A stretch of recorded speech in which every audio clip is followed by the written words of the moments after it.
Hey, this is Brandy with Smoky Mountain Stamping, and I am here to show you how to make these cute little Post-it note holders. And it's super simple, and I just thought I would show you how to do this. So my friend Brenda and I are getting ready to do a craft fair in November, and so I've been making some things to get ready for that. And I thought this would be a perfect little thing to share with my customers because it's something easy that you can make and you can share and give a gift to somebody who needs a little pick-me-up. So let's get started. The first thing I'm going to do is I'm going to use just a scrap piece of Designer Series paper. If you look over here, I hope you can see this. It may be a little small, but I'll tell you. You need a 5x2 piece of Designer Series paper, and I'm just going to make a couple strips of paper. Let me get my trimmer here. So I'm going to first just go ahead and cut my Designer Series paper to 5 inches. And that's my scoring. So I'll throw that and put that back in my scrap pile. And so this piece is a little over 4 inches, so I'll be able to get 2 out of this. And so I like to work with my paper along this edge as long as possible. So I always start scoring and move my paper this way. And so that's what I'm going to do. So here are my scoring measurements.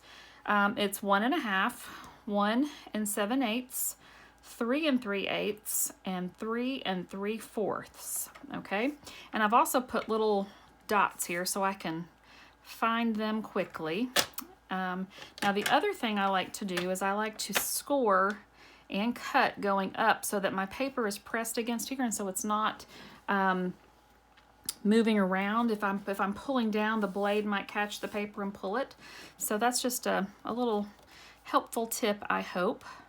So I've got my scoring blade. Always double check to make sure I'm using the right one.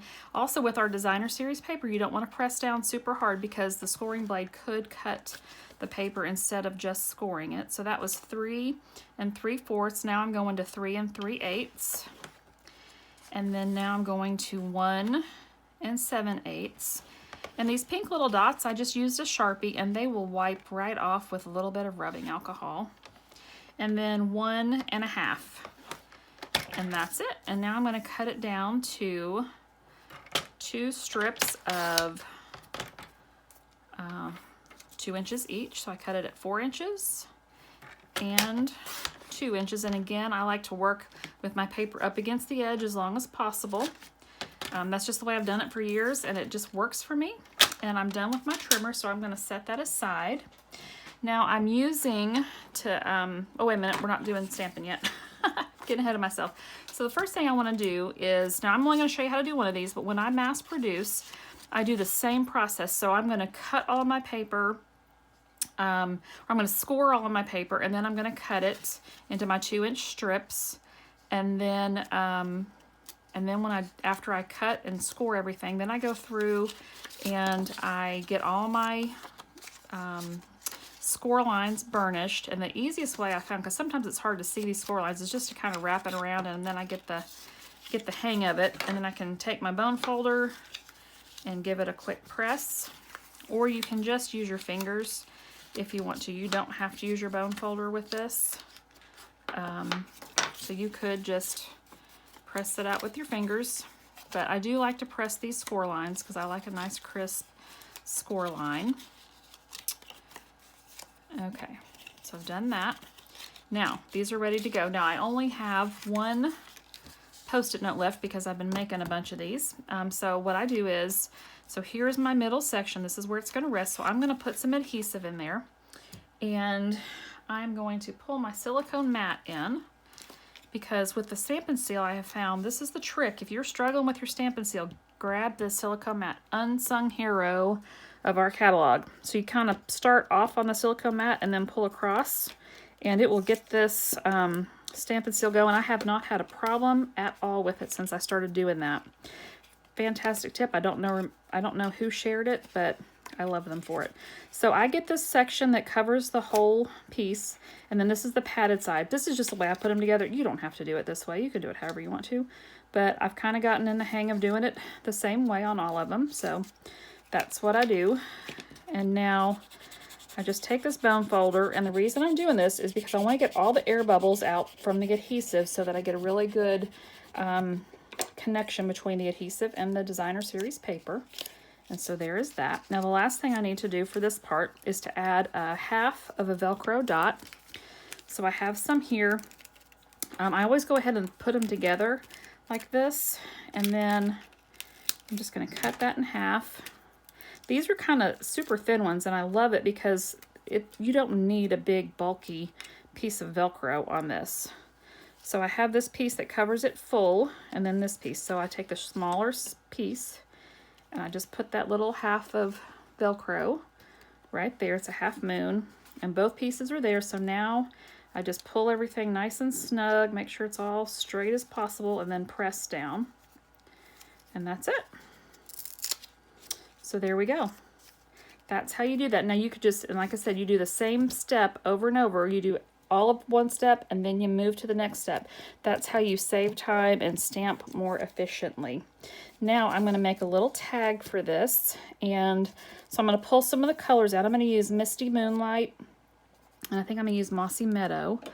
And so I'm going to put the Mossy Meadow down first, and I'm going to stamp this. You can see I've been practicing.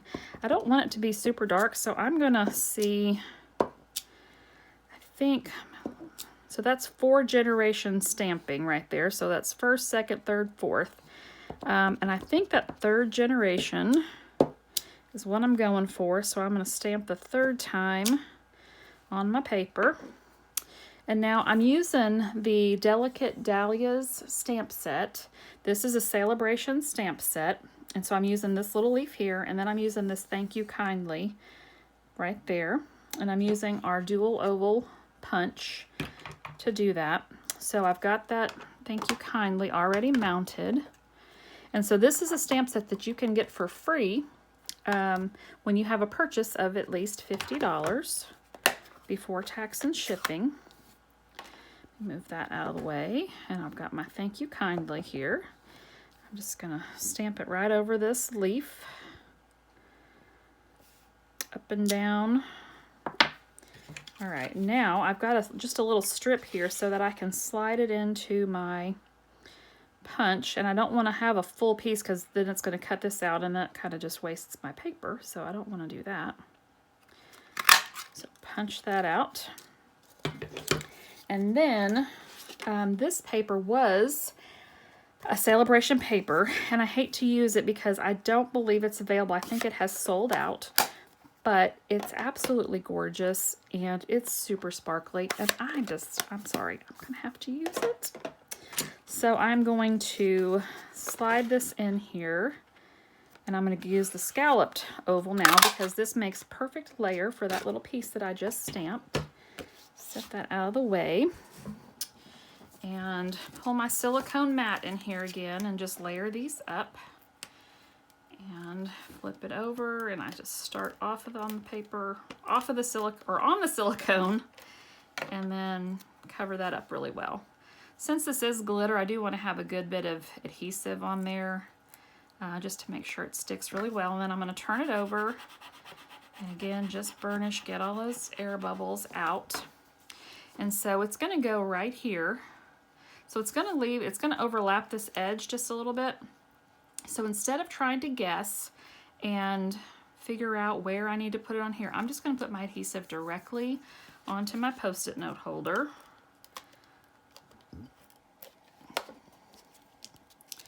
And then let's make sure it's all straight again. And then attach this cute little tag. And really, I don't think I need anything else. Now, because this is a Post-it note holder and probably this is going to be in somebody's purse, I'm not going to put dimensionals on here because you don't want it to be super bulky. I will show you, this is one I made, and I had the thicker Velcro, and so it's just kind of, you can see how it's popped up a little bit versus this one. So you can kind of see.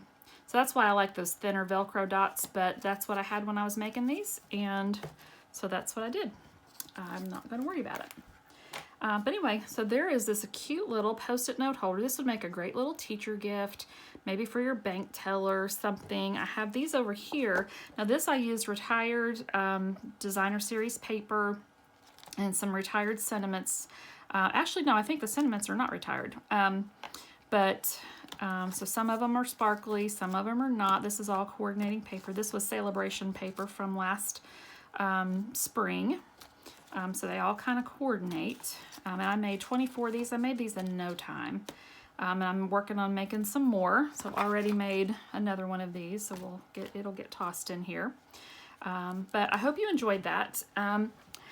If you enjoyed the video and you would like to see more, give me a thumbs up, give me some hearts. I'm going to load this to my YouTube channel, and I am trying to get followers on my YouTube channel. So be sure to subscribe to my YouTube channel. Each time I hit a YouTube follower mile marker, like 100 followers, 200 followers, I'm going to have some kind of little giveaway for my followers. So be sure to subscribe and share the YouTube channel with your friends. Hopefully these stamping videos will help you get creative and get stamping using your products and not just hoarding them. I know I'm terrible about that sometimes. So thanks for watching, and let me know if you have any questions. Happy stamping!